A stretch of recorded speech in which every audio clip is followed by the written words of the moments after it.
mga kabrad. Another day, another trip. So it's Sunday today. It's Simba Day and Family Day. So kumusta kayo dyan? Saan man kayo naroroon? Magandang araw mula dito sa kaharian ng Inglaterra. So on the way po tayo ngayon sa simbahan, makapagbawas-bawas ng konting kasalanan. Malapit lang naman yung simbahan namin dito. Approaching na nga po tayo eh. Ayan na. Liliko tayo dyan. And that's it. That's our church.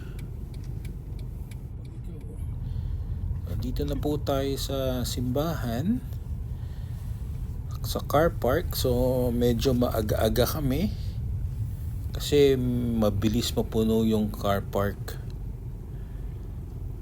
Para lang mas mabilis mag-park, pumunta na kami ng mas maaga. So malaki-laki naman ang community namin Pilipino dito. Marami nagsisimbang Pilipino dyan. Usually mga friends din namin who works in the hospital.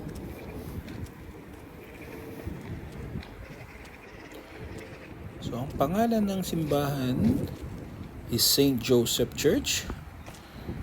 So marami na ring memories ng simbahan na ito para sa amin kasi dito nag first communion yung anak namin and dito na rin nakumpulan.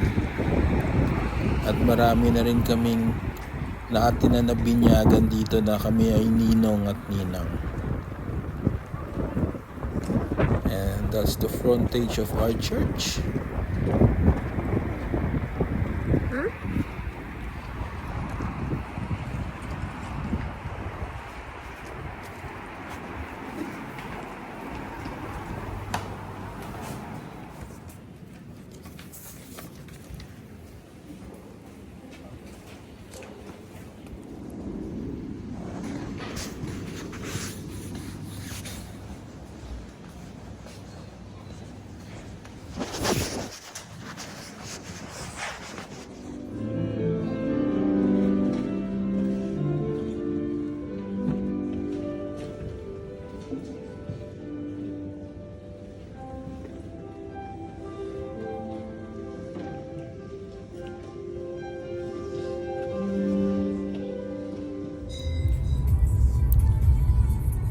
Tapos na po ang misa, umayo kayo at magparami. Tapos na po ang misa.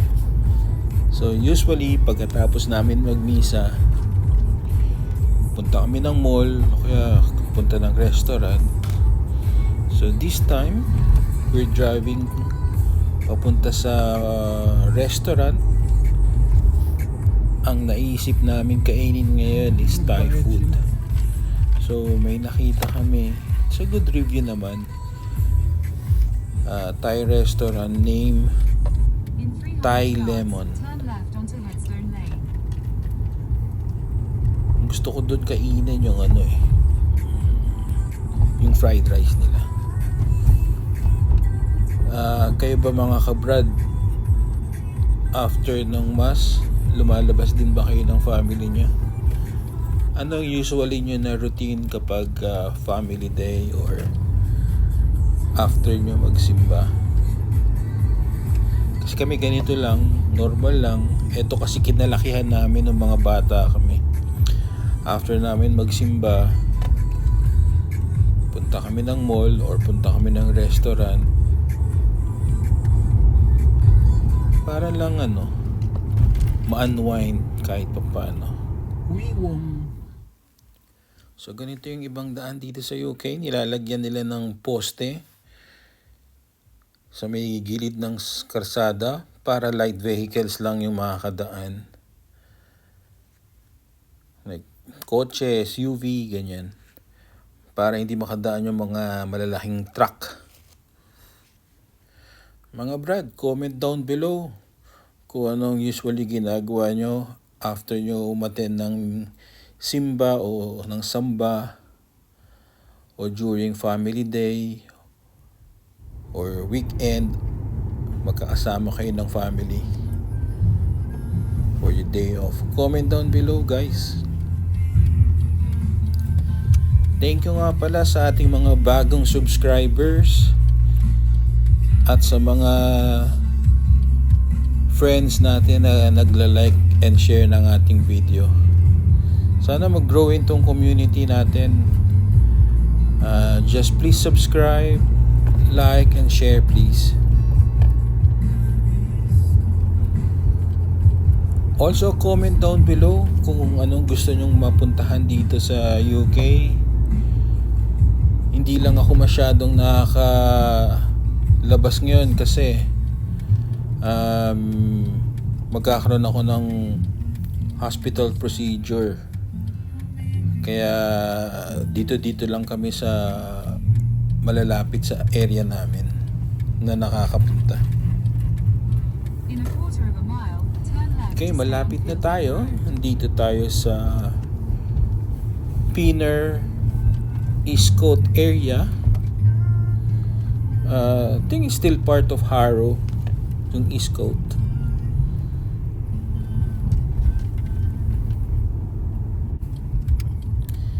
Eto na, dito na tayo sa restaurant. So, maghahanap lang tayo ng parking. So, ang parking dito, nandito lang sa side. So, it's Sunday. Usually, it's free parking. Ayan. Dito tayo nakapark, nakaikot tayo.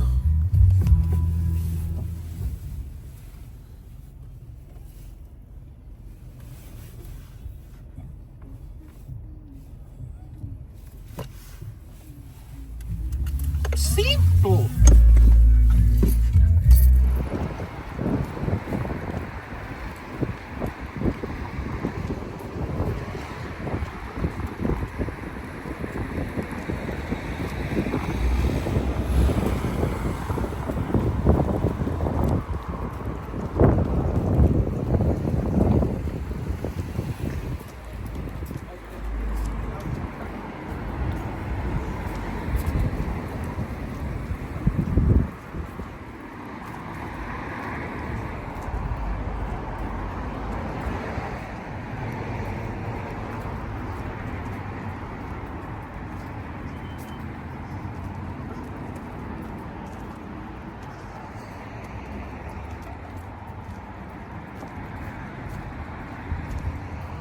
Okay, dito na tayo sa restaurant.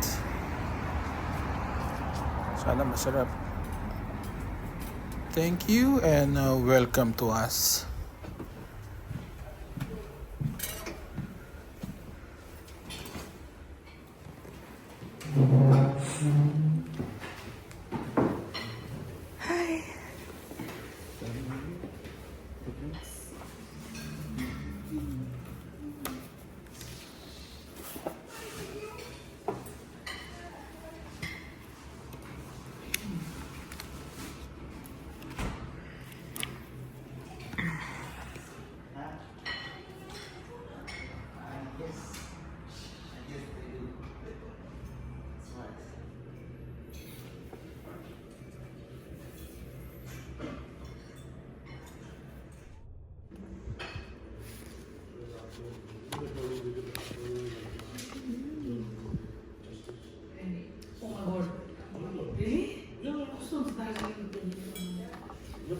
Shall we get the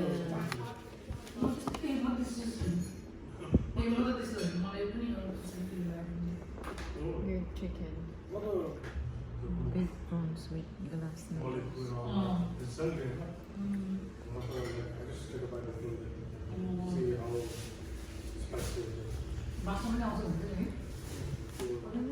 It's 2 p.m. na, so it will be a late lunch for us.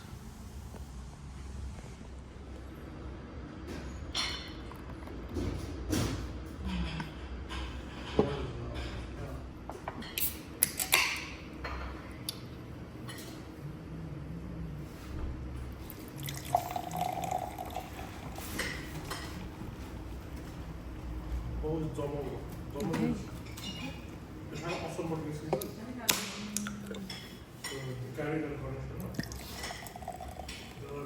amazing though. I love it. It's like a proper festival level, it's a street festival in Dr. Asana.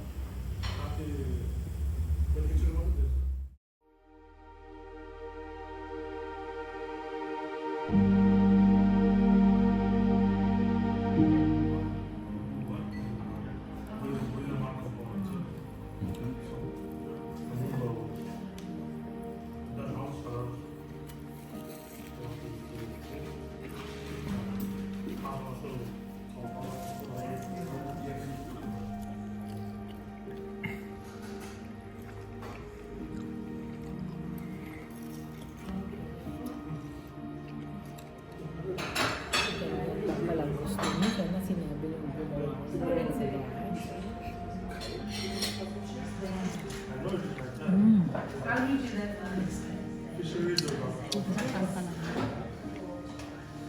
Celery, madam, pawang palaya.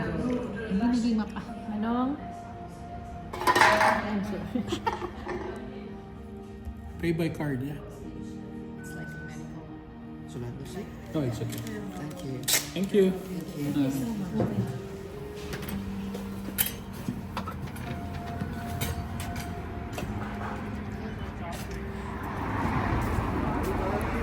Yes na mga Oh, they're kabrad. closing. Busog na naman tayo. Mukhang wala ng hapunan to. So, lakad-lakad lang konti pabalik sa kotse.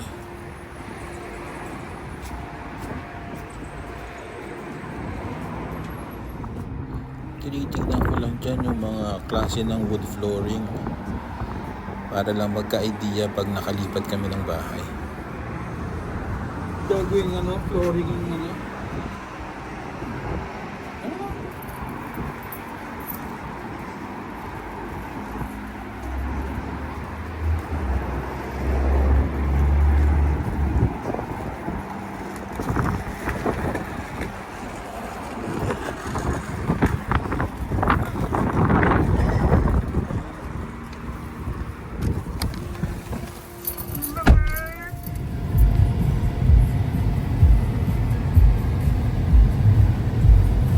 Okay mga kabrad, pauwi na po kami. Salamat po sa pagsama and happy Sunday. I'm sure nag-enjoy din kayo sa weekend nyo together with your family. Ingat-ingat lang. Good vibes lang po tayo mga kabrad. Enjoy life and let's have peace. Peace 1, Peace 2, Peace 3. Peace Tingyawan. Okay mga kabrad, salamat po and enjoy your coming days, your coming week, and we'll see you again next time. Ingat mga kabrad. Bye. Dito na naman ulit tayo napadaan sa may makipot na daan. So kita nyo, dahan-dahan yung gitna nun, doon lang dadaan yung bus. Bus lang. No truck, just bus. Kasi may camera po dyan. Okay.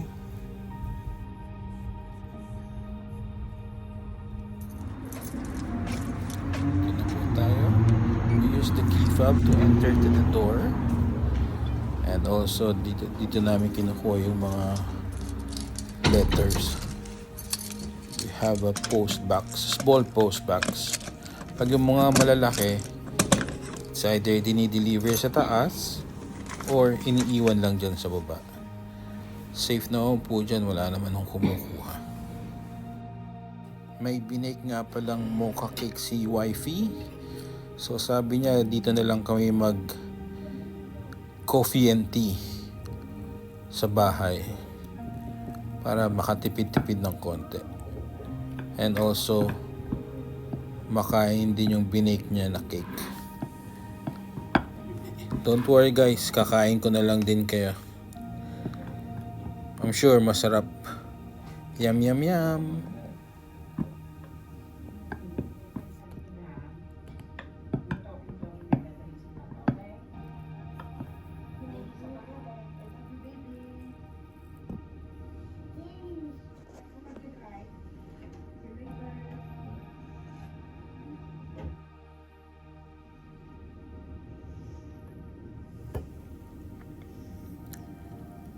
Okay na to.